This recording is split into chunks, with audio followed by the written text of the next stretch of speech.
Selamat pagi, Assalamualaikum warahmatullahi wabarakatuh. Kami dari kelompok Cyber Security Management akan mempresentasikan terkait ujian akhir semester tentang analisis dan desain model keamanan cyber pada platform e-education Ruang Guru. Sebelumnya, di tim ini saya Rizky Novitasari bersama dengan Nur Hikmah, Elsa Agnestia Dianugraheni, Devira Novika Utami, Elsa Maura Gunarto. Recording in progress. Baik, kita mulai dari bab pertama yaitu pendahuluan. Ada latar belakang, rumusan masalah dan tujuan, serta metode penelitian. Next.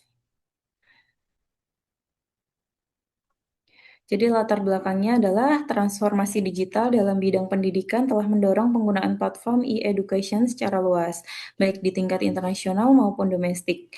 Di Indonesia, kemajuan ini ditandai dengan munculnya berbagai platform pembelajaran daring yang menyediakan fleksibilitas, akses, efisiensi waktu, serta personalisasi pembelajaran yang berbasis teknologi.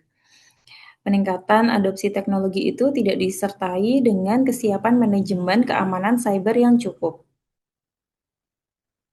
Next. Nah, informasi yang dikelola dalam sistem e-education tidak hanya meliputi identitas dasar pengguna seperti nama, alamat email, dan nomor telepon, tetapi juga mencakup data akademik, kegiatan belajar, pola perilaku pengguna, hingga potensi data sensitif seperti rekaman audio dan visual. Kompleksivitas serta kerentanan data itulah yang menjadikan sistem e-education sasaran yang sangat menarik bagi para pelaku kejahatan cyber. Risiko yang timbul tidak hanya sebatas kebocoran data, namun juga pencatuhan informasi akademis, penyalahgunaan data untuk kepentingan bisnis, dan pelanggaran privasi pengguna, terutama peserta didik sebagai kelompok yang rentan. Oleh karena itu, diperlukan pendekatan manajemen keamanan cyber yang tidak hanya menekankan pada penerapan teknologi keamanan, tetapi juga meliputi aspek kebijakan, manajemen risiko, standar internasional seperti ISO 27001 dan NIST, serta desain model keamanan melalui threat modeling dan risk mapping. Baik, tadi adalah latar belakang dan inilah rumusan masalah yang akan kita angkat. Yang pertama, apa yang dimaksud dengan cyber security dalam konteks sistem e-education? Lalu nomor 2, bagaimana tren global dan nasional terkait ancaman serta serangan cyber? Yang ketiga, apa saja konsep dan elemen utama dalam cyber security management? Yang keempat, bagaimana penerapan security risk policy dan governance dalam pengelolaan keamanan cyber? Lalu yang terakhir adalah bagaimana konsep information classification dan perlindungan privasi dalam sistem e-education.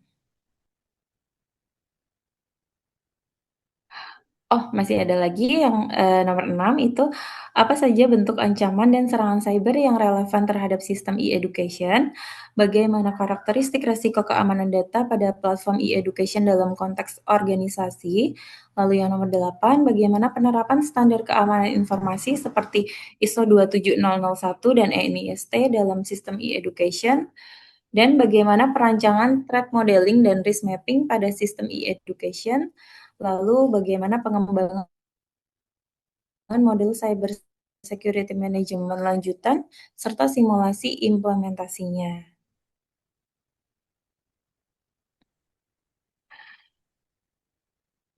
Dan inilah tujuan dari pembahasan ini. Yang pertama, kita dapat menjelaskan konsep cyber security dalam sistem e-education.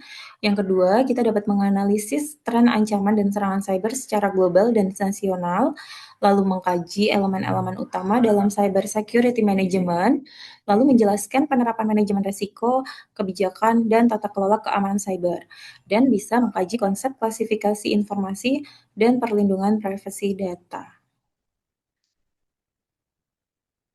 Adapun tujuan selanjutnya, kita dapat mengidentifikasi berbagai ancaman dan serangan cyber pada sistem e-education, menganalisis karakteristik resiko keamanan data dalam konteks organisasi pendidikan, mengkaji penerapan standar keamanan informasi seperti ISO 27001 1 dan NIST, lalu merancang threat modeling dan risk mapping pada sistem e-education.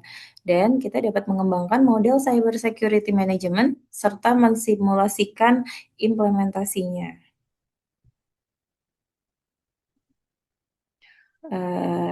Oke, metode penelitian apa yang akan kita gunakan? Jadi, penyusunan makalah ini menerapkan metode penelitian kualitatif melalui pendekatan tinjauan pustaka. Strategi ini menekankan analisis konsep, aspek teknis, dan regulasi yang berkaitan dengan manajemen keamanan cyber dalam sistem e-pendidikan. Data yang digunakan adalah data sekunder yang didapatkan dari berbagai sumber, termasuk jurnal ilmiah, buku referensi, laporan lembaga resmi, standar internasional, serta peraturan yang relevan seperti Undang-Undang mengenai perlindungan data pribadi, UU PDP, dan UU ITE.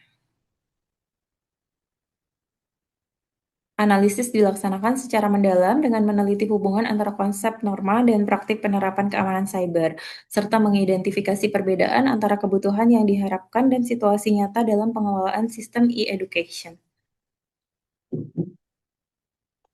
Nah, itu adalah bab 1, lalu bab kedua akan disampaikan oleh rekan saya. Silahkan Mbak Devira. Baik, terima kasih. Selanjutnya saya akan menjelaskan tentang landasan konseptual, teknologi, dan hukum serta standarnya. Next. Yang pertama, konsep dari cyber security management. Cyber security management adalah proses terstruktur untuk menetapkan arah, mengidentifikasi aset dan risiko, memilih pengendalian, mengoperasikan pertahanan, memantau efektivitas, menangani insiden, serta melakukan perbaikan berkelanjutan. Tujuannya tidak hanya mencegah serangan, tetapi menjaga kemampuan organisasi menjalankan misi ketika ancaman terjadi. Dengan demikian, keamanan cyber berhubungan langsung dengan manajemen risiko perusahaan, tata kelola teknologi, kepatuhan, reputasi, dan keberlanjutan bisnis. Selanjutnya,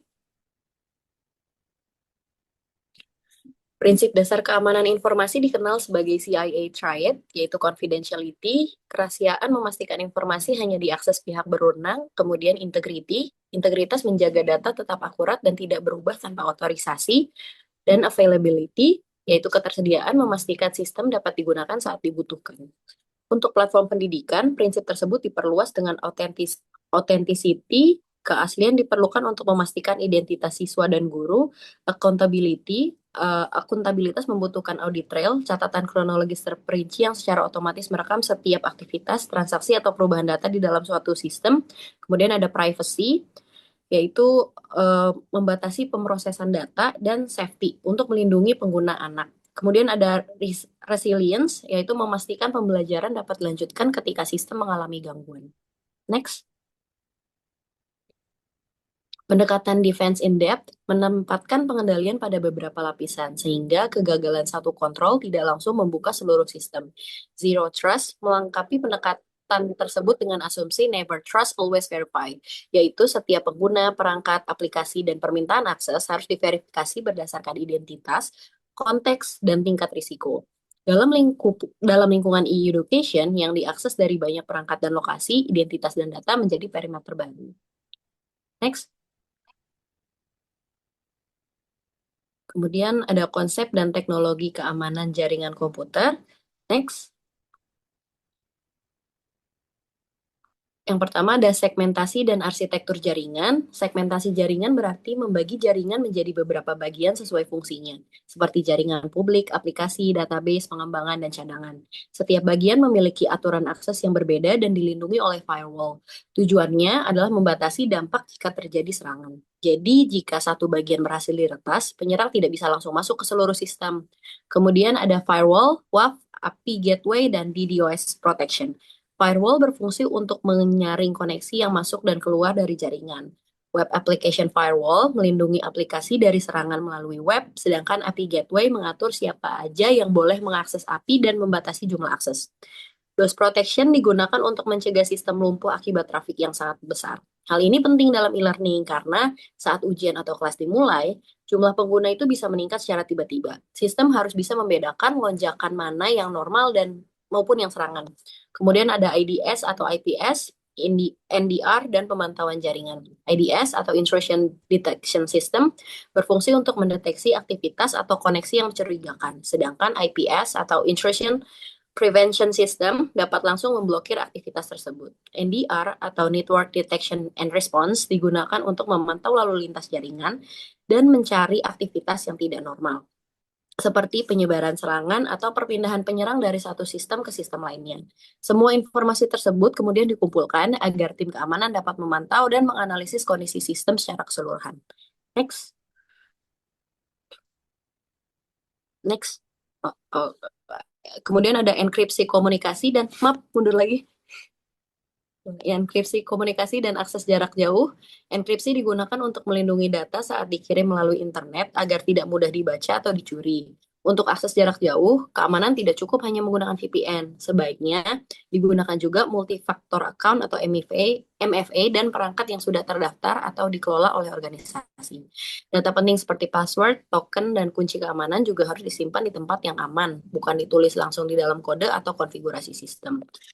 Yang terakhir ada keamanan DNS, email, dan endpoint. DNS filtering membantu memblokir akses ke situs atau domain yang berbahaya. Untuk keamanan email, SPF, DKIM, dan DMARC digunakan untuk mengurangi risiko email palsu atau phishing. Sementara itu, endpoint detection and response melindungi perangkat dari malware, ransomware, dan pencurian data. Untuk perangkat perusahaan, mobile device management dapat digunakan untuk mengatur dan mengamankan perangkat tersebut. Selanjutnya,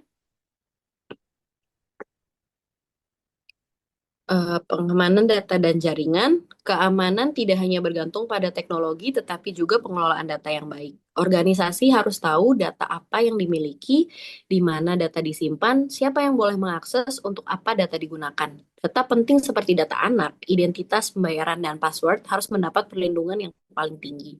Next. Nah, untuk perlindungan data sendiri, data itu harus dienkripsi agar tidak mudah dicuri. Password dan kunci keamanan harus disimpan di tempat yang aman.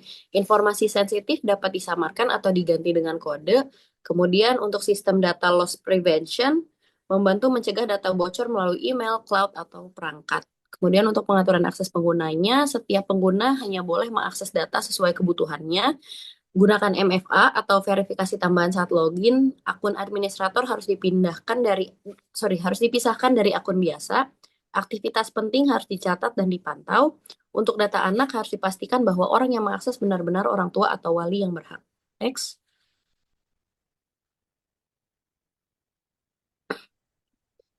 Untuk keamanan dalam pengembangan aplikasinya, keamanan harus diperhatikan sejak awal pembuatan aplikasi. Sebelum aplikasi digunakan, perlu dilakukan pemeriksaan kode, pengecekan celah keamanan, pengujian aplikasi, pengetesan keamanan. Celah keamanan yang kritis harus diperbaiki sebelum aplikasi digunakan. DevSecOps membantu pembuat pemeriksaan keamanan berjalan otomatis. Kemudian ada pemantauan dan penanganan insiden. Sistem keamanan harus dipantau secara terus-menerus. Organisasi harus memiliki prosedur jika terjadi pencurian akun, kebocoran data, malware, DOS, ancaman dari orang dalam. Data harus memiliki backup yang aman. Backup harus diuji agar memastikan data benar-benar bisa dipulihkan. Selanjutnya, metodologi analisis keamanan siber. Analisis keamanan dilakukan melalui beberapa tahapan. Yang pertama yaitu memahami sistem dan data yang penting. Kedua, memetakan sistem, pengguna, dan aliran data. Ketiga, mengidentifikasi ancaman dan kelemahan. Yang keempat, menentukan cara menangani risiko. Yang kelima, melakukan pengujian dan evaluasi. Threat modeling digunakan untuk memprediksi kemungkinan serangan sebelum terjadi. Next. Ada Stride. Stride digunakan untuk mengidentifikasi berbagai jenis ancaman. S itu spoofing, yaitu penyamaran identitas. T itu tampering, perubahan data tanpa izin. R itu repudiation, yaitu menyangkal suatu aktivitas. I itu information disclosure, yaitu kebocoran informasi. Yang D itu denial of service, yaitu membuat layanan tidak bisa digunakan. I itu elevation of privilege, mendapatkan hak akses lebih tinggi. Intinya, Stride itu membantu organisasi mengetahui jenis serangan yang mungkin terjadi dan cara mencegahnya. Selanjutnya, aspek legal dari keamanan cyber.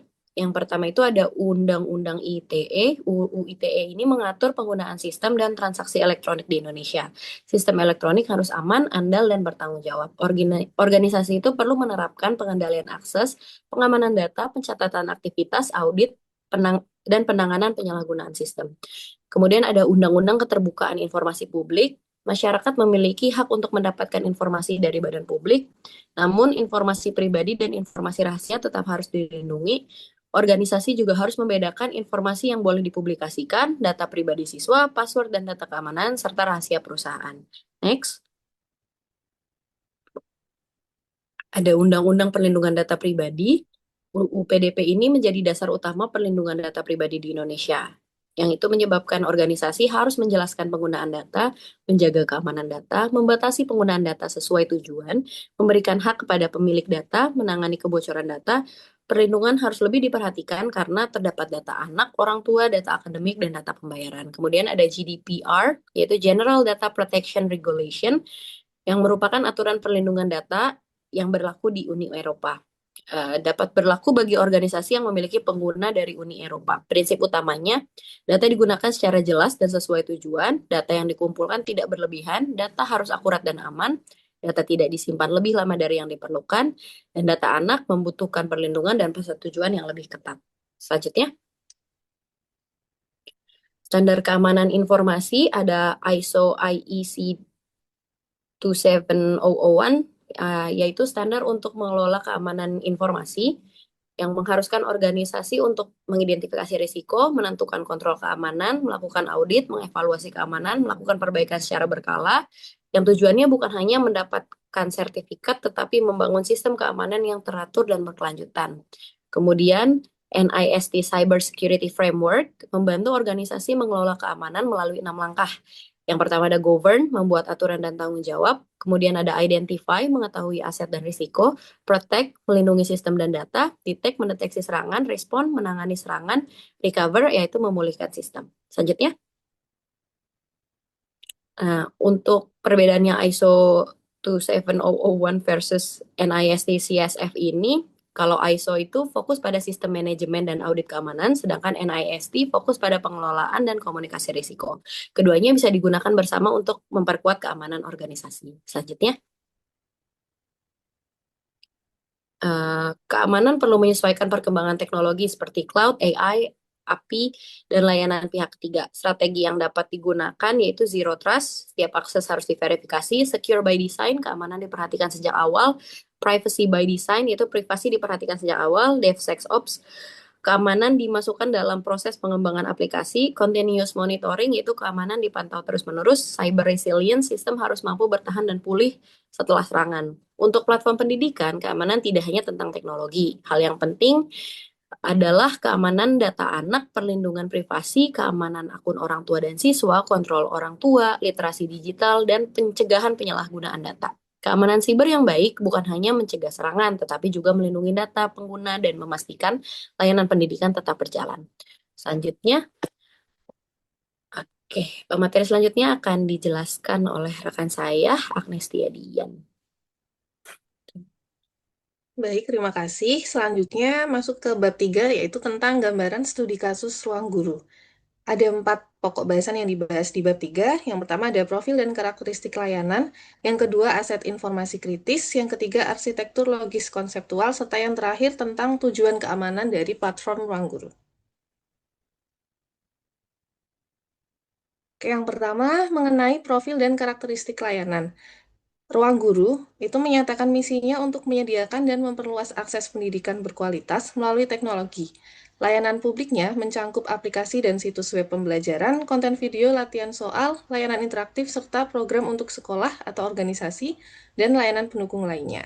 Nah, dari perspektif keamanan, model layanan ini tentu memiliki karakteristik multi-channel, banyak pengguna, pengguna perangkat pribadi, transaksi digital, konten bernilai, integrasi eksternal, serta kebutuhan ketersediaan yang tinggi. Next. Oke. Kemudian, kebijakan privasi ruang guru ini terakhir diperbarui pada 1 Juni 2026 kemarin, yaitu menyebut bahwa pengumpulan berbagai data identitas dan kontak, data pembayaran, gambar, data teknis, URL, dan interaksi aplikasi, serta informasi terkait aktivitas pembelajaran. Nah, kebijakan tersebut juga menyatakan bahwa penggunaan vendor, penyedia infrastruktur teknologi, pembayaran, penyimpanan data, komunikasi, analitik, serta mitra pendidikan.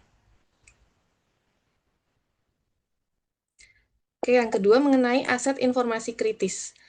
Platform e-education Ruang Guru ini memiliki ketergantungan yang sangat tinggi terhadap pengelolaan aset informasi kritis. Nah, aset informasi kritis yang menjadi fondasi dari platform Ruang Guru ini antara lain, yang pertama ada tentang identitas pengguna. Identitas pengguna ini mencangkup data personal siswa, kontak, identitas resmi, serta hubungan dari orang tua dan anak. Next.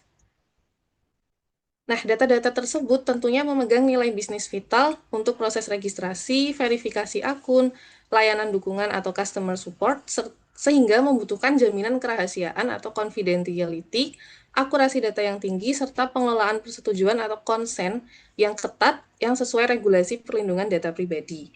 Yang kedua, terdapat juga data pembelajaran dan konten pendidikan, yaitu mencangkup proses belajar, nilai, rekomendasi AI, video, modul, serta bank soal. Kemudian merupakan fungsi inti layanan dari aset intellectual property atau IP, yang mana memerlukan jaminan integritas, ketersediaan, anti-scraping, serta watermarking. Yang ketiga, ada juga data transaksi dan sistem aplikasi. Data tersebut meliputi pembayaran, langganan, invoice, refund, aplikasi, dan API. Data-data tersebut menjadi sumber pendapatan serta tulang punggung operasional platform Ruang Guru yang membutuhkan enkripsi, audit trail, anti-fraud, secure SDLC, serta monitoring secara real-time. Kemudian terdapat juga aset informasi berupa log, analitik, backup, serta konfigurasi. Itu berisi data mengenai aktivitas pengguna, backup, secrets, key enkripsi, serta konfigurasi cloud yang akan mendukung peningkatan layanan, keamanan, serta pemulihan bencana. Juga memerlukan prinsip minimalisasi data, akses yang terbatas, immutable backup, serta secret management. Oke. Kemudian selanjutnya mengenai arsitektur logis konseptual. Arsitektur logis konseptual Ruang Guru itu menunjukkan adanya alur interaksi dari pengguna, layanan, data, serta kontrol keamanan yang bekerja bersama-sama secara terintegrasi untuk memastikan bahwa layanan pembelajaran digital ini tetap aman, andal, dan tersedia. Oke, interaksi tersebut meliputi yang pertama adalah lapisan pengguna atau user layer, terdiri dari siswa, orang tua, guru, staf internal, serta mitra strategis. Lapisan yang kedua adalah lapisan keamanan perimeter, ada CDN, DDoS Protection, Web Application Firewall atau WAF, serta API Gateway. Next. Yang ketiga ada layanan inti atau core service yang mencangkup manajemen identitas sebelumnya. Oke, yang mencangkup manajemen identitas, layanan pembelajaran, layanan transaksi pembayaran, layanan komunikasi interaktif, serta layanan administrasi sistem. Kemudian ada juga sistem pendukung, terdiri dari database, object storage, analitik, dan personalisasi, serta integrasi third-party service. Next. Ada juga monitoring dan operasional, terdiri dari Observability Platform, Security Operation Center atau SOC, serta monitoring dan deteksi anomali real-time. Yang keenam, ada prinsip keamanan, ada Zero Trust Architecture, autentikasi yang kuat, Role-Based Access Control, RBAC, enskripsi data in transit, validasi input, serta logging dan audit trail. Next. Oke, selanjutnya mengenai tujuan keamanan dari platform Ruang Guru. Ada beberapa tujuan. Yang pertama, untuk menjaga data pribadi dan data anak agar hanya diproses sesuai tujuan dan hak akses. Yang kedua, menjaga integritas progres, hasil latihan, konten transaksi, dan konfigurasi sistem. Selanjutnya, menjamin ketersediaan layanan pembelajaran, terutama pada periode ujian atau kelas serentak. Selanjutnya, mencegah pengambil alihan akun, penipuan, dan penyalahgunaan identitas. Selanjutnya, menjaga kemampuan mendeteksi, menangani, dan pulih dari insiden secara cepat Ada juga menyediakan bukti kepatuhan, audit trail, dan akuntabilitas kepada pengguna serta regulator, serta mengendalikan resiko pihak ketiga dan rantai pasok perangkat lunak.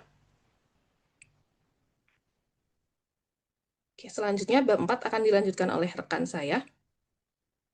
Ya, terima kasih kepada Mbak Agnes. Saya akan melanjutkan bab 4, yaitu pengembangan model cyber security management dan simulasi implementasi, di mana di sini ada 12 pokok bahasan, tapi mungkin saya akan membahas secara garis besarnya saja.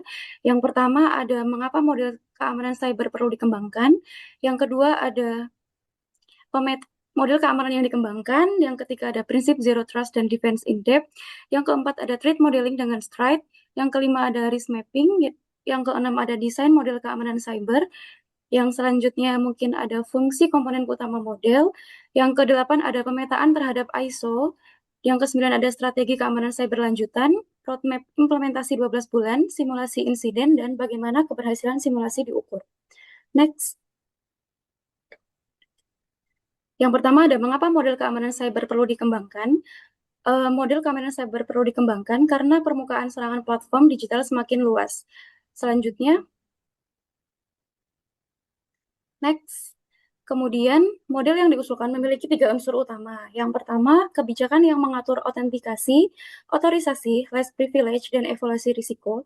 Kedua, teknologi seperti MFA, IAM, segmentasi, enkripsi, logging, deteksi, dan backup. Dan yang ketiga, manusia melalui edukasi mengenai phishing, rekayasa sosial, keamanan password, dan prosedur pelaporan insiden. Next. Kemudian ada prinsip zero trust dan defense in depth. Di sini zero trust menggunakan prinsip never trust, always verify. Artinya pengguna yang sudah berhasil login tidak otomatis dipercaya selamanya. Sementara defense in depth menyediakan beberapa lapisan pertahanan seperti MFA, segmentasi, WAF, enkripsi, monitoring, dan backup. Next. Yang keempat ada threat modeling dengan STRIDE. Threat modeling digunakan untuk mengenali ancaman sebelum benar-benar terjadi. Seperti sebelumnya setelah dijelaskan tentang STRIDE, analisis juga memperluas perhatian pada supply chain serta privacy dan safety karena platform pendidikan berhubungan dengan vendor dan proses data pengguna termasuk data anak. Kemudian, next. Yang kelima ada risk mapping. Setelah ancaman diidentifikasi, risiko diprioritaskan melalui risk mapping. Skor dihitung berdasarkan kemungkinan dan dampak dengan skala 1 sampai 5. Kemudian skor akhir dikelompokkan dari rendah sampai kritis. Yang keenam ada next. Desain model keamanan cyber. Desain ini dimulai dari pengguna, kemudian masuk ke MFA dan IAM, dilanjutkan ke WAF, CDN, dan load balancer, kemudian application server dan API gateway. Kemudian ada next yang ketujuh, ada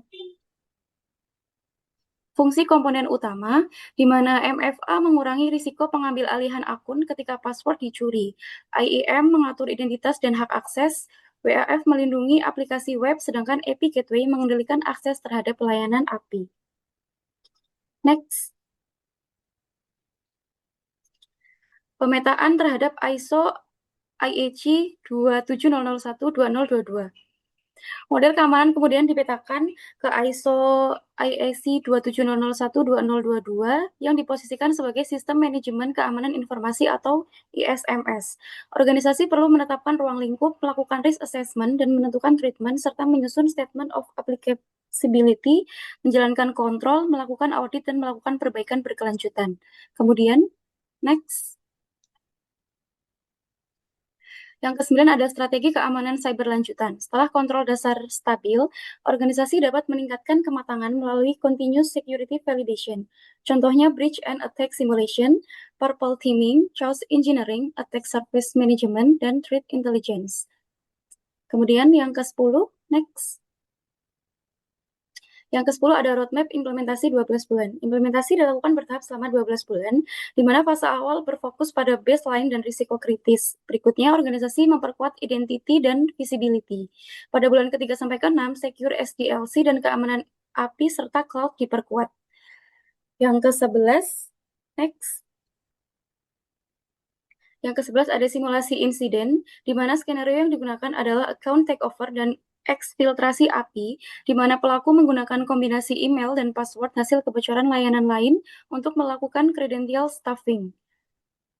Selanjutnya, yang terakhir ada pengukuran keberhasilan, di mana simulasi tidak cukup hanya dilakukan, tetapi harus memiliki ukuran keberhasilan. Target awal yang disebutkan 10 menit, kurang dari 10 menit, containment kurang dari 30 menit, identifikasi scope awal kurang dari 4 jam, dan pemulihan fungsi normal kurang dari 8 jam. Next. Untuk kesimpulan dan saran akan dilanjutkan oleh rekan saya, Mbak Elsa Maura. Silahkan. Baik, kemudian kita dilanjutkan dengan pembahasan bab 5, yaitu kesimpulan dan saran. Kesimpulan yang pertama yaitu platform e-education merupakan ekosistem yang membutuhkan perlindungan keamanan secara menyeluruh. Perlindungan tersebut tidak hanya mencakup data, jaringan, aplikasi, dan identitas pengguna, tetapi juga proses bisnis serta tata kelola organisasi. Berbagai teknologi keamanan seperti Web Application Firewall atau WAF, API Gateway, DDoS Protection, Multi-Factor Authentication MFA, Privileged Access Management atau PAM, enkripsi, Endpoint Detection and Response atau EDR, Security Information and Event Management SIEM, Cloud Security Posture Management CSPM, serta Immutable Backup akan memberikan hasil yang optimal apabila didukung oleh tata kelola yang baik, klasifikasi data yang jelas, penerapan SSDLC, pengelolaan vendor, mekanisme respon insiden, dan budaya keamanan yang kuat di lingkungan organisasi. UU ITE menjadi landasan bagi penyelenggara sistem elektronik pada aplikasi untuk memastikan sistem yang digunakan aman dan terpercaya. UU PDP berperan sebagai regulasi utama dalam perlindungan data pribadi. Kemudian GDPR dapat digunakan menjadi acuan ketika platform memiliki keterkaitan dengan subjek data di Eropa.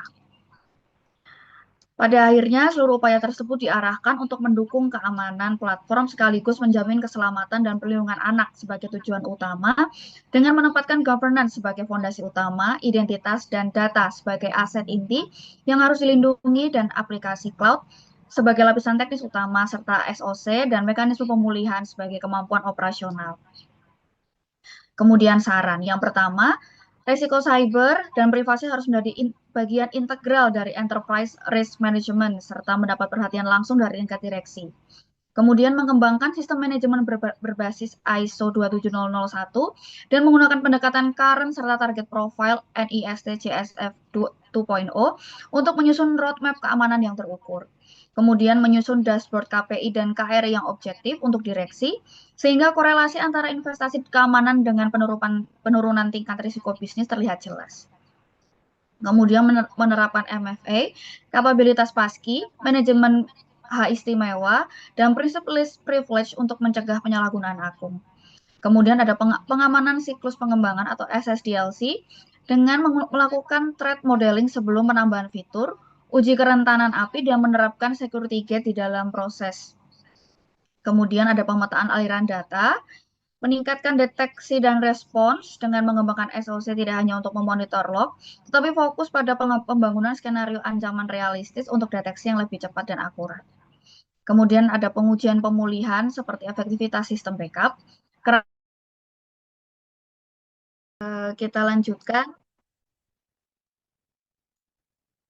Baik, kita lanjutkan. Kemudian ada pemetaan aliran data atau data flow mapping secara berkala yang mencakup perangkat, aplikasi, SDK, dan integrasi layanan pihak ketiga. Kemudian ada meningkatkan deteksi dan respons dengan mengembangkan SOC tidak hanya untuk memonitor log, tetapi fokus pada pembangunan skenario ancaman realistis untuk deteksi yang lebih cepat dan akurat. Next. Kemudian ada pengujian pemulihan seperti efektivitas sistem backup, kerangka disaster recovery, protokol komunikasi krisis harus diuji secara berkala melalui simulasi spesifik. Kemudian ada DPIA, wajib dilakukan secara proaktif untuk fitur yang melibatkan pemrosesan data anak, profiling pengguna, kapabilitas AI, maupun data biometrik. Kemudian yang terakhir, pengujian dan audit teknis harus didasarkan pada izin resmi, ruang lingkup yang jelas, dan prinsip responsible disclosure. Next. Baik, demikian yang bisa dapat kami sampaikan. Apabila ada kekurangan, mohon maaf. Terima kasih Bapak, selamat pagi.